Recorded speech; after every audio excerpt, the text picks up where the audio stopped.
Hello friend, आप सभी का स्वागत है अभिजीत स्टडी पॉइंट चैनल में। आज की इस वीडियो में यूपी एंट्रेंस एग्जाम 2025 के लिए जीके का प्रैक्टिस सेट करने वाले हैं। तो वीडियो को शुरू से लेकर अंत तक देखिएगा। चैनल पर नए चैनल को सब्सक्राइब कर लीजिएगा।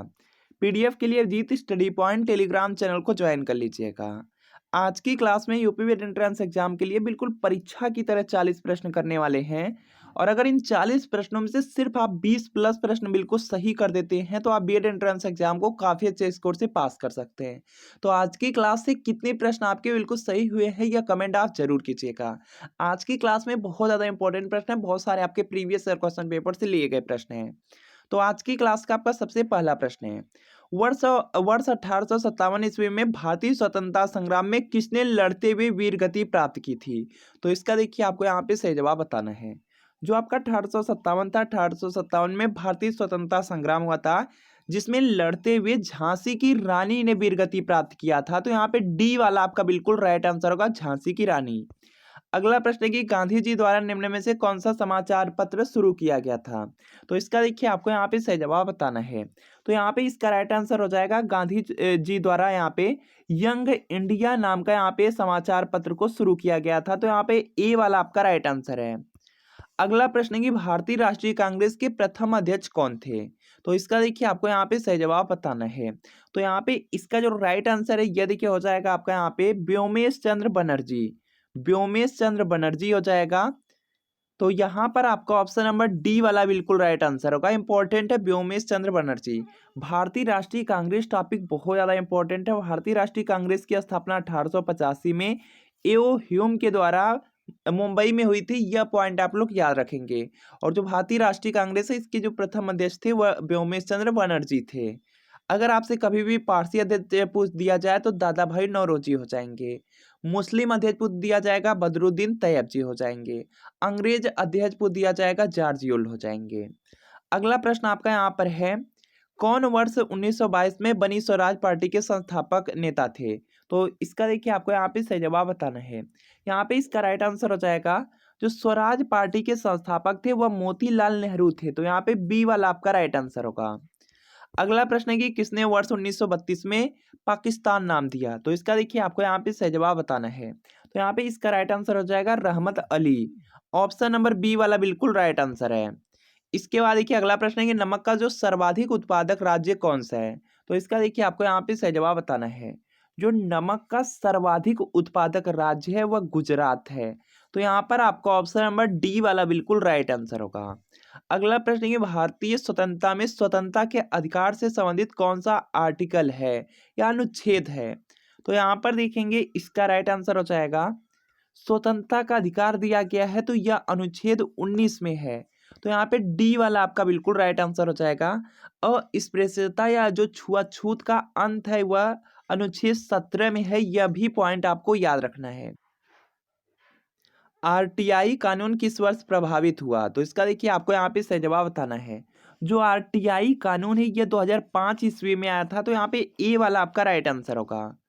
अगला प्रश्न आपके सामने है, भारतीय संसद के संयुक्त अधिवेशन की अध्यक्षता कौन करता है? तो इसका देखिए आपको यहाँ पे सही जवाब बताना है। भारतीय संसद का जो संयुक्त अधिवेशन होता है, संयुक्त अधिवेशन की जो अध्यक्षता है वह लोकसभा के अध्यक्ष करते हैं। तो यहाँ पे सी वाला आपका राइट आंसर होगा। अगला प्रश्न आपका है यहाँ पे, भारत किसका सबसे बड़ा उत्पादक एवं निर्यातक है? तो इसका देखिए आपको यहाँ पे सही जवाब बताना है। तो इनमें से माइका हो जाएगा। ऑप्शन नंबर सी वाला बिल्कुल राइट आंसर है। भारत का विशालतम क्षेत्रफल वाला राज्य कौन सा यह आपको बताना है। तो यहाँ पर देखेंगे इसका राइट आंसर हो जाएगा राजस्थान राज्य है। बहुत ज्यादा इंपॉर्टेंट प्रश्न है तो आपको याद रखना है राजस्थान राज्य। इसके बाद देखिए अगला प्रश्न है कि मणिपुर की राजधानी कहाँ पर है? तो इसका देखिए आपको यहाँ पे सही जवाब बताना है। मणिपुर की राजधानी इम्फाल है। तो यहाँ पे बी आपका बिल्कुल राइट आंसर हो जाएगा। अगला प्रश्न आपके सामने है, भारतीय मानक समय ग्रीनविच मीन समय से कितना आगे या पीछे? यह बीएड में पूछा गया है। तो यहाँ पे इसका राइट आंसर हो जाएगा 5.5 घंटे आगे है। तो यहाँ पे बी वाला आपका राइट आंसर है। इंपॉर्टेंट है, पूछा गया है बीएड में। अगला प्रश्न है कि जनजाति समूह जो मुंडा है कहाँ रहते हैं? तो इसका देखिए आपको यहाँ पे सही जवाब बताना है। मुंडा देखिए यहाँ पे दिया गया है, यह जो मुंडा जनजाति समूह है यह झारखंड की है। तो यहाँ पे सी वाला आपका राइट आंसर होगा।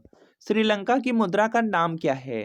तो तो यहाँ पे इसका राइट आंसर हो जाएगा श्रीलंका की जो मुद्रा है वह भी रुपया ही है। तो यहाँ पे क्या होगा, बी वाला आपका राइट आंसर हो जाएगा। भारत की भी मुद्रा का नाम यहाँ पे रुपया है और पाकिस्तान की भी मुद्रा का नाम रुपया ही है। इसके बाद देखिए अगला प्रश्न आपका है कि विश्व में सर्वाधिक उत्पादित खाद्य फसल है। तो इसका देखिए आपको यहाँ पे सही जवाब बताना है। विश्व में सर्वाधिक दिया गया है तो ये गेहूं होता है। तो यहाँ पे सी वाला आपका राइट आंसर होगा। न्यूटन की गति के कितने नियम हैं? तो इसका देखिए आपको यहाँ पे सही जवाब बताना है। न्यूटन की गति के 3 नियम हैं। तो यहाँ पे सी वाला आपका राइट आंसर हो जाएगा। अगला प्रश्न आपके सामने है कि एक अश्व शक्ति में कितने वाट होते हैं? तो इसका देखिए आपको यहाँ पे सही जवाब बताना है। एक अश्व शक्ति में देखेंगे 746 वाट होता है। तो ए वाला आपका राइट आंसर होगा। फारेनहाइट तापमापी के ऊपर तथा निचले बिंदु के मध्य कितना अंतराल होता है? तो यहाँ पे इसका राइट आंसर हो जाएगा 180 का अंतराल होता है। तो बी वाला राइट आंसर होगा। पराश्रव्य ध्वनि की आवृत्ति है। तो इसका देखिए आपको यहाँ पे सही जवाब बताना है। तो यहाँ पे क्या हो जाएगा, 20,000 हर्ट्ज से यहाँ पे क्या होगा, अधिक से क्या होता है, कम होता है। तो यहाँ पे क्या होगा, आपका ऑप्शन नंबर ए बिल्कुल राइट आंसर हो जाएगा। इसके बाद देखिए अगला प्रश्न आपका यहाँ पर है, फाइकोलॉजी किसका अध्ययन है? तो इसका देखिए आपको यहाँ पे सही जवाब बताना है। फाइकोलॉजी दिया गया है या शैवाल का अध्ययन है? तो यहाँ पे ए वाला आपका राइट आंसर होगा। अगला प्रश्न है कि उत्तर प्रदेश में निम्नलिखित में से किस वर्ष पंचायती राज प्रणाली का शुभारंभ हुआ था? तो इसका देखिए आपको यहाँ पे सही जवाब बताना है।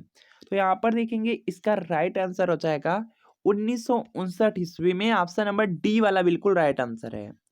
अगला प्रश्न है कि उत्तर प्रदेश में कहार जात द्वारा किया जाने वाला जो चौरसिया नृत्य निम्नलिखित में से किस जिले में आयोजित किया जाता है? तो यहाँ पे इसका राइट आंसर हो जाएगा जौनपुर में। ऑप्शन नंबर डी वाला बिल्कुल राइट आंसर होगा।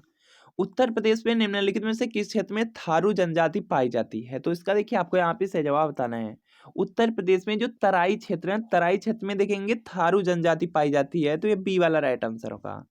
उत्तर प्रदेश में सुदूर संवेदी उपयोग केंद्र कहाँ अवस्थित है? तो इसका देखिए आपको यहाँ पे सही जवाब बताना है।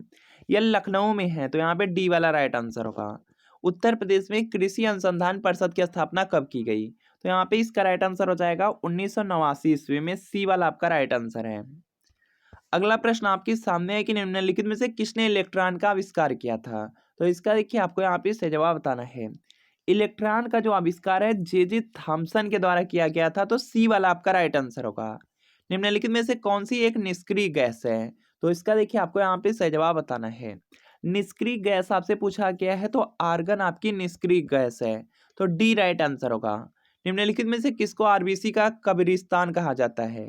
तो इसका देखिए आपको यहाँ पे सही जवाब बताना है। तो यहाँ पे इसका राइट आंसर हो जाएगा प्लीहा हो जाएगा। तो बी वाला राइट आंसर है। रक्त दाब का जो नियंत्रण है कौन करता है? तो इसका देखिए आपको यहाँ पे सही जवाब बताना है। जो रक्त दाब है इसका जो नियंत्रण है, कंट्रोल है, या एड्रिनल के द्वारा किया जाता है। तो यहाँ पे अधिविरिक ग्रंथि हो जाएगा।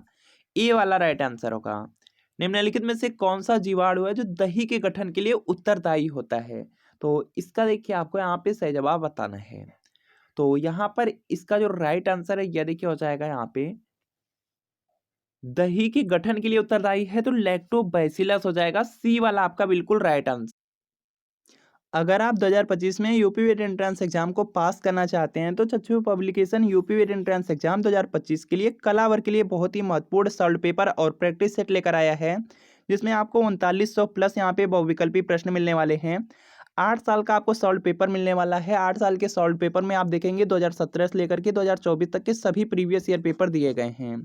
और इसके अलावा यहाँ पे अलग से आपको 15 प्रैक्टिस सेट मिलने वाले हैं। यह आप लोग बुक का कवर पेज देख सकते हैं।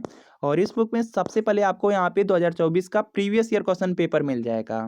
प्रीवियस ईयर पेपर में एक एक प्रश्न अच्छी तरीके से यहाँ पे दिए गए हैं। और प्रीवियस ईयर पेपर में आप लोग यहाँ पे नीचे देखेंगे तो आपको यहाँ पे आंसर शीट भी मिल जाएगी। आंसर शीट के नीचे देखेंगे एक एक प्रश्न की अच्छी तरीके से यहाँ पे व्याख्या किया गया है, एक्सप्लेनेशन किया गया है, जो कि आपकी काफ़ी अच्छी तरीके से एक्सप्लेनेशन भी किए गए हैं। इसके बाद आपको प्रैक्टिस सेट मिल जाएंगे, 15 प्रैक्टिस सेट रहेंगे। और प्रैक्टिस सेट में भी आप देखेंगे नीचे आपको आंसर शीट मिल जाएगी और आपको बिल्कुल यहाँ पे डिटेल में व्याख्या भी मिलने वाला है। चच्चू पब्लिकेशन की यूपी वेट एंट्रेंस एग्जाम की बुक आपको ऑनलाइन और ऑफलाइन दोनों तरीके से मिल जाएगी। अगर आपको ऑफलाइन परचेज करना है तो बुक का कवर पेज दिखा करके आप अपने किसी भी नज़दीकी बुक स्टोर से परचेज कर सकते हैं। इसके अलावा अगर आपको ऑनलाइन परचेज करना है तो वीडियो के नीचे डिस्क्रिप्शन में आपको लिंक मिल जाएगी। लिंक को क्लिक करके आप इन बुक को ऑर्डर कर सकते हैं। और चच्चू पब्लिकेशन का आप लोग देखेंगे प्रैक्टिस सेट और सॉल्व पेपर के साथ देखेंगे स्टडी गाइड बुक भी आती है। यहाँ पर देख सकते हैं यूपी वेद एंट्रेंस एग्जाम के लिए स्टडी गाइड बुक है, कलावर की है। इसको भी लेकर के आप अपनी तैयारी को यहाँ पे और भी अच्छी कर सकते हैं। निम्नलिखित देशों में किसकी जनसंख्या सर्वाधिक है? तो इसका देखिए आपको यहाँ पे सही जवाब बताना है। तो यहाँ पे इसका राइट आंसर हो जाएगा इंडोनेशिया। निम्नलिखित में से तंत्रीय वाद्य कौन सा है? तो इसका देखिए आपको यहाँ पे सही जवाब बताना है। तंत्रीय वाद्ययंत्र पूछा गया है तो संतूर हो जाएगा, डी वाला राइट आंसर होगा। खाद्य श्रृंखला द्वारा घातक रसायनों की निरंतर बढ़ती मात्रा कहलाती है। तो यह देखिए आपका जैव सांद्रण कहलाता है, तो सी वाला आपका राइट आंसर होगा। सोच ए वतन पुस्तक के लेखक कौन है? तो यहाँ पे इसका राइट आंसर हो जाएगा मुंशी प्रेमचंद है, तो बी वाला आपका राइट आंसर होगा। अगला प्रश्न आपके सामने कि राष्ट्रीय मतदाता दिवस कब मनाया जाता है? तो इसका देखिए आपको यहाँ पे सही जवाब बताना है। राष्ट्रीय मतदाता दिवस 25 जनवरी को मनाया जाता है, तो बी वाला आपका राइट आंसर होगा। अगला प्रश्न आपके बीएड एंट्रेंस एग्जाम में पूछा गया था कि किस भारतीय राज्य को मसालों का बगीचा कहा जाता है? तो यहाँ पे इसका राइट आंसर हो जाएगा जो केरल राज्य है, इसको मसालों का बगीचा कहा जाता है, तो बी वाला आपका राइट आंसर होगा।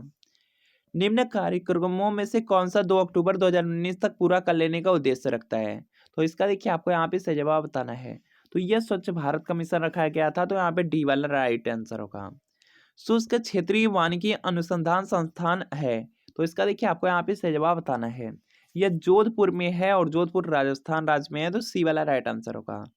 अगला प्रश्न है कि उत्तर प्रदेश की कितनी प्रतिशत जनसंख्या है जो हिंदी भाषी है, हिंदी बोलती है? तो यहाँ पे इसका राइट आंसर हो जाएगा 88.64 हो जाएगा। ऑप्शन नंबर ए वाला बिल्कुल राइट आंसर होगा। तो फ्रेंड आपको बताना है कि इन 40 प्रश्नों में कितने प्रश्न आपके बिल्कुल सही हुए हैं, या कमेंट आप लोग जरूर कीजिएगा। वीडियो अच्छा लगा हो वीडियो को लाइक कीजिए, चैनल पर नए चैनल को सब्सक्राइब कर लीजिए। मिलते हैं फ्रेंड नेक्स्ट वीडियो में।